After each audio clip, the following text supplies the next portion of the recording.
मांगीलाल बागड़ी राजकीय महाविद्यालय नोखा, MA उत्तरार्ध साहित्यिक निबंध। डॉक्टर अन्नाराम शर्मा, सह आचार्य हिंदी।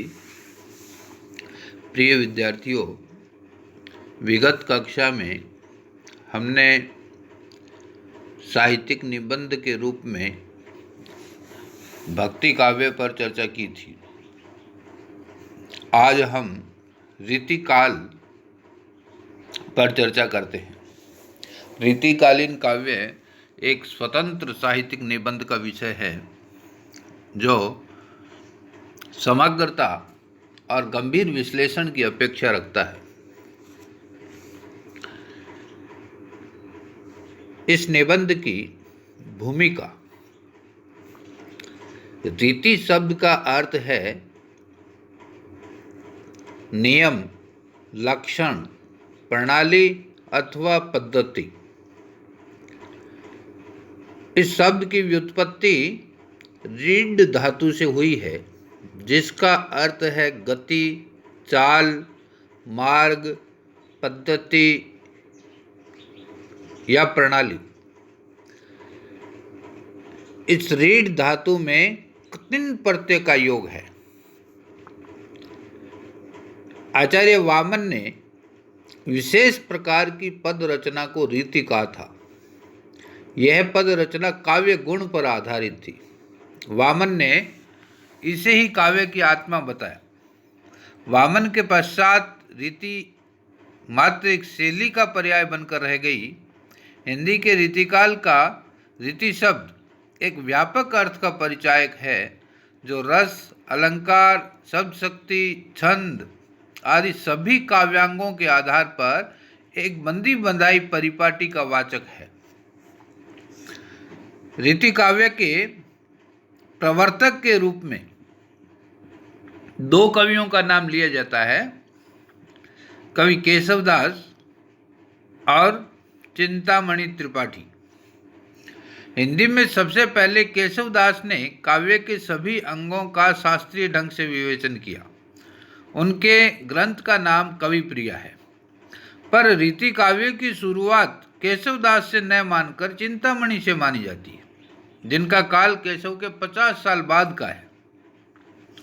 इसका कारण यह है कि केशवदास ने जिस काव्य शास्त्रीय परंपरा के आधार पर काव्य का विश्लेषण किया, वह पुरानी पद्धति थी और हिंदी के रीति कवियों ने उसका अनुसरण नहीं किया। केशव अलंकार को मानने वाले चमत्कारवादी कवि थे, जो अलंकार और अलंकार्य का भेद नहीं कर सके। हिंदी के कवियों ने उस पुरानी परिपाटी को छोड़ दिया और चंद्रलोक और कुवलयानंद ग्रंथों की रीति परंपरा का अनुसरण किया। हिंदी में इस परंपरा का अनुसरण करने वाले पहले रीति कवि चिंतामणि त्रिपाठी है, जिन्होंने 1643 ईस्वी के आसपास काव्य विवेक, कवि कल्पतरु और काव्य प्रकाश ये 3 ग्रंथ लिखे।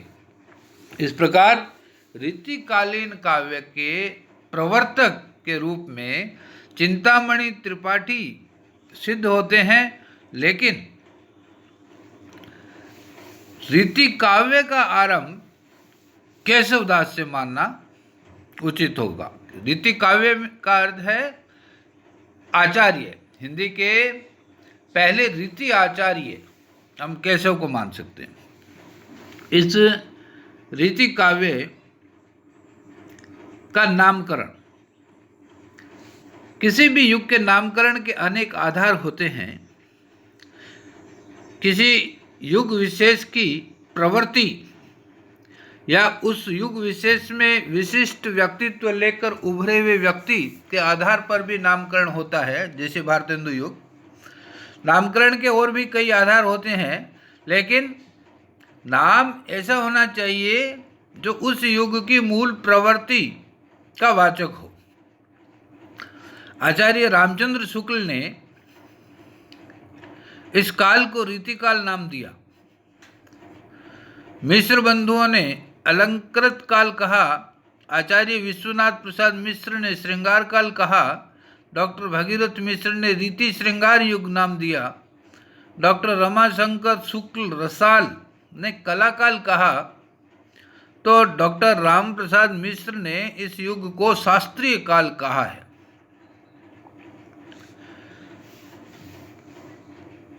सबसे पहले मिश्र बंधु आते। मिश्र बंधुओं ने रीतिकाल को उत्तरालंकृत काल कहा और उन्होंने स्पष्ट कहा कि उत्तरालंकृत काल में भाषा भूषणों से लद गई, श्रृंगार कविता खूब बनी, आचार्यता बढ़ी, कथा प्रासंगिक प्रथा ने धर्म संबद्ध करके बल पाया। मिश्र बंधुओं द्वारा दिए गए रीतिकाल के नामकरण की यदि हम समीक्षा करें तो यह एक तरफ झुका हुआ प्रतीत होता है, क्योंकि अलंकार या काव्य भाषा के अलावा भी और भी प्रवृत्तियां इस काल में विद्यमान थी जिनका संकेत इस नामकरण से नहीं मिलता।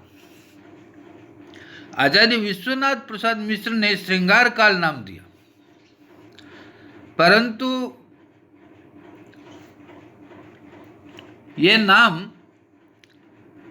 अधिक उपयुक्त नहीं है। विश्वनाथ प्रसाद मिश्र का मंतव्य यह था कि इस युग में श्रृंगार रस की प्रमुखता रही है, किंतु समस्त रीतिकालीन कविता के अवलोकन के पश्चात कहा जा सकता है कि उन कृतियों में श्रृंगार ही नहीं है, और भी बहुत सी चीजें हैं। कहीं कहीं तो ऐसा लगता है कि शुद्ध श्रृंगार रस भी श्रृंगाराभास है, श्रृंगार नहीं है। रीतिबद्ध, रीति सिद्ध और रीति मुक्त, ये तीनों ही कवि जो है वे श्रृंगार का वर्णन करते हैं, किंतु श्रृंगार के अतिरिक्त वीर रस, नीति काव्य आदि की प्रवृत्तियां भी इस युग में दिखाई पड़ती हैं। इसलिए ये नाम यद्यपि काफ़ी कुछ ठीक है, लेकिन इस युग के समग्रता से, इस युग की समग्रता से विवेचना नहीं कर पाता या समग्रता से उस युग की प्रवृत्ति का प्रतिफलन नहीं कर पाता। डॉक्टर रमाशंकर शुक्ल ने इसे कला काल नाम दिया और उनके अनुसार इस युग में कला पक्ष प्रबल रहा है, लेकिन यह नाम भी स्वीकार नहीं किया जा सकता, क्योंकि काव्य के कला पक्ष की उपस्थिति मानने से भाव पक्ष की उपेक्षा हो जाती है। दूसरे श्रृंगार, वीर रस, नीति, भक्ति आदि की रचनाएं गौण हो जाती है और केवल कला ही महत्वपूर्ण रह जाती है, जबकि ऐसा नहीं है। घनानंद, बोधा, ठाकुर आदि इन कवियों के काव्य में कला उतनी ही है जितनी उचित है, लेकिन भावों की प्रधानता है। इस रूप में यह भी कोई अधिक स्वीकृत नहीं रहा। आचार्य रामचंद्र शुक्ल ने अपने हिंदी साहित्य के इतिहास में इस युग को रीतिकाल नाम दिया। उन्होंने अपने विशुद्ध काव्य शास्त्रीय अध्ययन और गंभीर आचार्यत्व का प्रतिपादन क्या कहें कि इनका परिचय इस नामकरण में दिया है, क्योंकि उस युग की तमाम काव्य प्रवृत्तियां, चाहे वह रीति की थी, चाहे श्रृंगार की थी, चाहे नीति की या भक्ति की, सभी प्रकार की काव्य प्रवृत्तियां एक बंधे बंधाए रूढ़ ढांचे पर विकसित हो रही थी। इसलिए उस युग का नाम रीति या पद्धति विशेष में बंधे हुए साहित्य के अनुसरण पर रीतिकाल नाम उपयुक्त प्रतीत होता है। वहाँ का श्रृंगार भी रीतिबद्ध है, वहाँ की भक्ति भी रीतिबद्ध है, उस युग की अन्य कविताएं भी रीतिबद्ध है, वीरता परक रचनाएं भी रीतिबद्ध है। इसलिए उस युग का नाम सामान्य काव्य प्रवृत्ति रीति के आधार पर रीतिकाल किया जा सकता है। इस युग की प्रेरक परिस्थितियां भी विश्लेषण का विषय है। देखा जाए तो राजनीतिक दृष्टि से यह काल मुगलों के शासन के वैभव का चरमोत्कर्ष था और उसके बाद उत्तरोत्तर ह्रास, पतन और विनाश का युग शुरू हो गया था।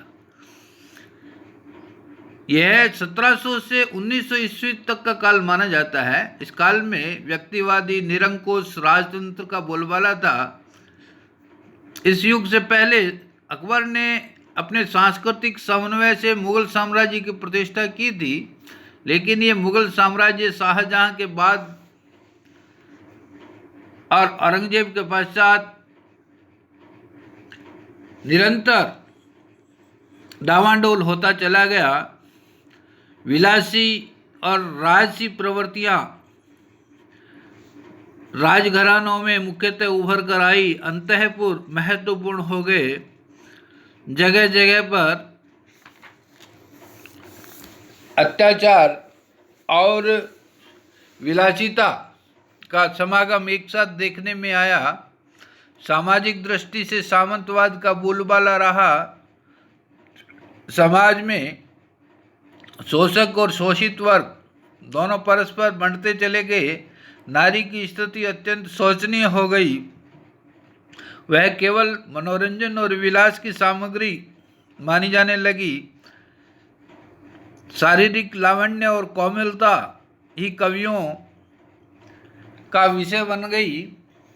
इस प्रकार इस युग में नारी की स्थिति अधिक सम्मानजनक नहीं थी।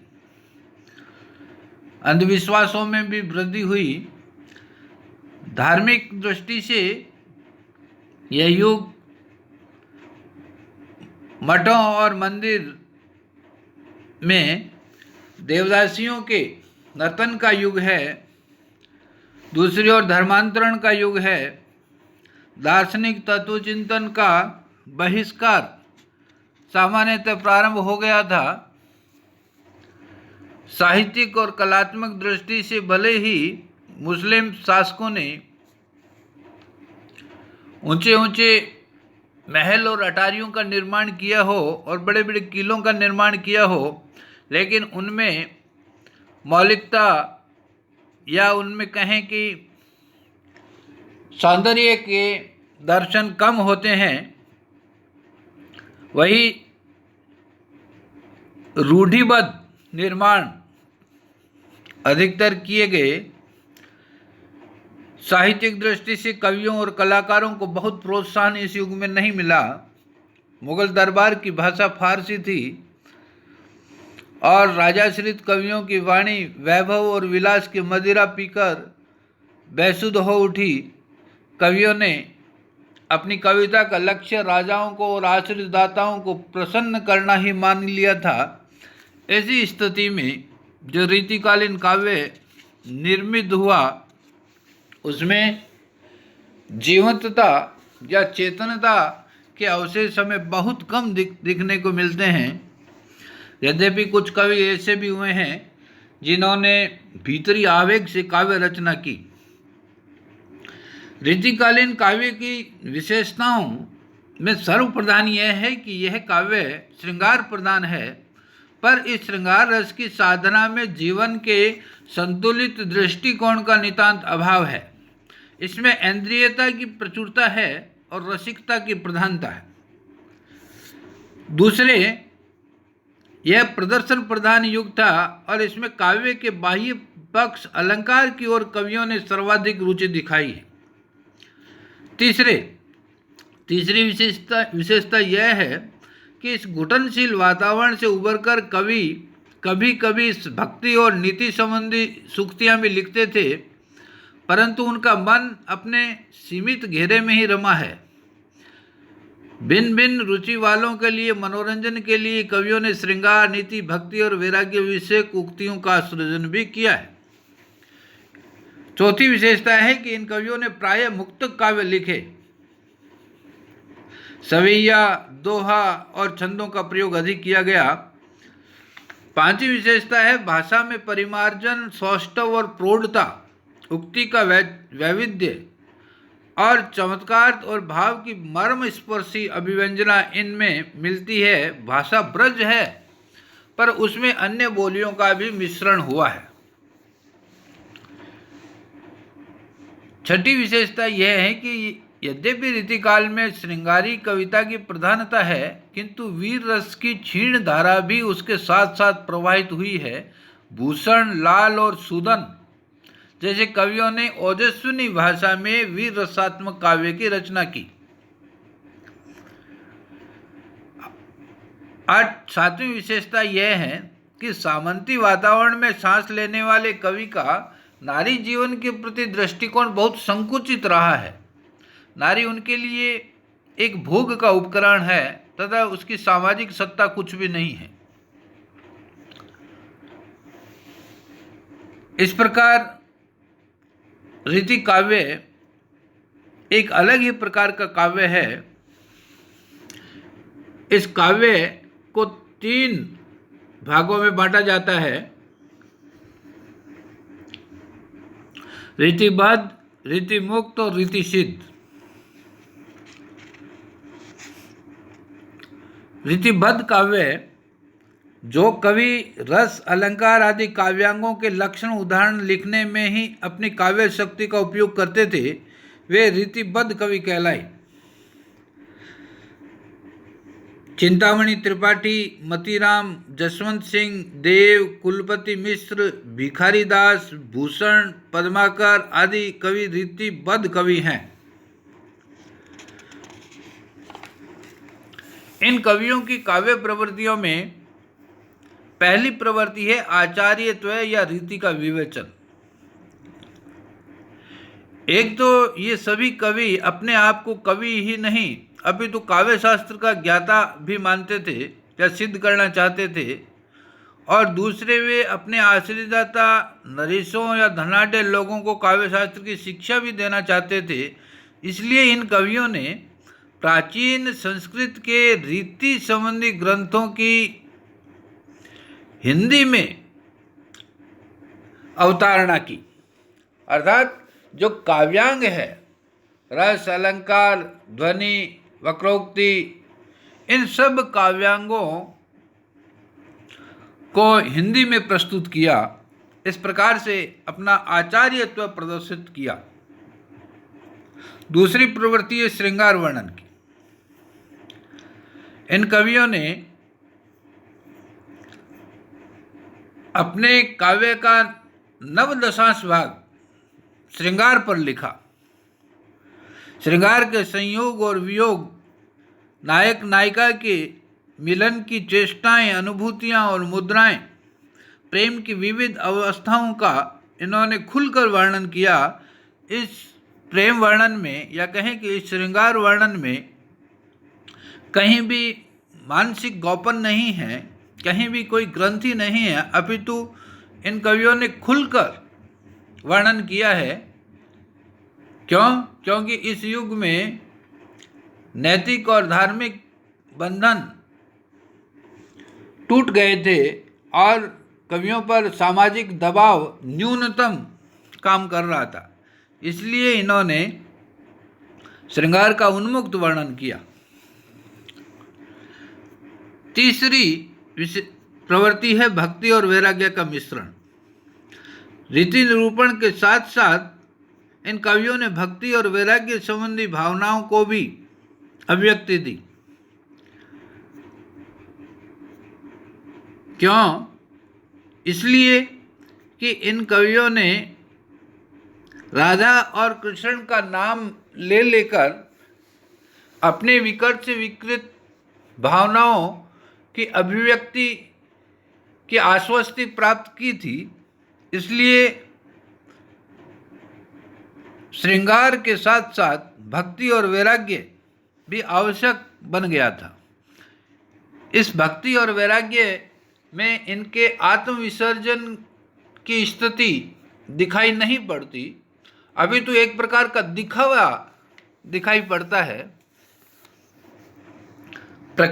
चौथी प्रवृत्ति है प्रकृति का उद्दीपन रूप। इन कवियों ने षटऋतु और 12 मासा शीर्षक से अनेक स्वतंत्र काव्यों की रचना की। लेकिन उनमें प्रकृति का स्वतंत्र चित्रण नहीं मिलता, केवल उद्दीपन रूप उसमें हमें दिखाई पड़ता है। पांचवी प्रवृत्ति है आश्रयदाताओं की प्रशंसा। आश्रयदाताओं से चूंकि इनकी आजीविका चलती थी, इसलिए जिनके दरबार में ये रहते थे उन आश्रयदाताओं के नाम के आधार पर इन्होंने ग्रंथों की रचना की, जैसे भाव विलास, जगत विनोद, इस प्रकार के ग्रंथ इन्होंने लिखे। और आश्रयदाता के जीवन चरित्र को लेकर खंड काव्यों की भी रचना की, जैसे केशव ने जहांगीर जस चंद्रिका लिखी, पद्माकर ने हिम्मत बहादुर वीरदावली जैसे ग्रंथ लिखे। छठी प्रवृत्ति है मुक्तक शैली। रीतिबद्ध कवियों ने मुक्तक काव्य में अपनी भावनाओं को निबद्ध किया। सातवीं प्रवृत्ति है ब्रज भाषा का प्रयोग। चूंकि ब्रज भाषा की प्रतिष्ठा साहित्य में कृष्ण भक्त कवियों द्वारा आरंभ हुई थी, लेकिन उसका विकास और उसमें कोमलता और सरसता का समावेश रीति कवियों ने जिस प्रकार से किया वैसा कोई नहीं कर पाया। भाषा के दीर्घ अभ्यास और उसकी सूक्ष्म जानकारी का परिचय और शैली की प्रौढ़ता, उसका भाषा का रेशमीपन, कोमलता, उसकी पिछलता यदि कहीं देखने को मिलती है तो वह रीतिकालीन श्रृंगारिक कवियों में दिखाई पड़ती है। दूसरा काव्य रूप इनमें दिखता है। कवियों का जो दूसरा वर्ग है वो रीतिमुक्त कवियों का है। ऐसे कवि जिन्होंने न तो लक्षण ग्रंथ लिखे और न ही रीतिकालीन परंपरा और प्रवृत्ति से बंधे, अपितु स्वतंत्र रूप से काव्य रचना करते रहे, उन्हें रीतिमुक्त कवि कहते हैं। आलम, बोधा, ठाकुर, घनानंद, द्विजदेव इसी प्रकार के कवि हैं जो रूढ़ि विरोधी स्वच्छंद प्रेम भावना के गायक रहे हैं। इसमें प्रेम की अनुभूति प्रधान है और उस पर किसी भी प्रकार की शास्त्रीय परंपराएं और मर्यादाएं नहीं लादी गई है। इन कवियों का मूल आधार प्रकृति चित्रण, रूप सौंदर्य चित्रण, विरह वर्णन करना रहा है और स्वानुभूति का स्वर प्रधान रूप से रीतिमुक्त कवियों में हमें दिखाई पड़ता है। इन कवियों की काव्य प्रवृत्तियों पर विचार करें तो रीतिमुक्त कविता की पहली प्रवृत्ति है स्वानुभूति की अभिव्यंजना। इस स्वानुभूति की अभिव्यंजना में देखा जाए तो इन कवियों ने काव्य की प्रेरणा कहीं बाहर से नहीं ग्रहण की, अपितु भीतरी प्रेरणा ही काव्य सर्जना का हेतु बनी है। घनानंद ने लिखा है, लोग हैं लागी कवित बनावत, मोहि तो मेरे कवित बनावत। अर्थात वह कविता बनाने का प्रयास नहीं करता, अपितु अनुभूतियां ही स्वतः कविता बनाने को विवश हो जाती है। दूसरी प्रवृत्ति है स्वच्छंद प्रेम। रीतिमुक्त कवियों की प्रमुख विशेषता जो है वह यह है कि इन कवियों के जीवन और काव्य में स्वच्छंद प्रेम या रोमांटिकता की प्रधानता है।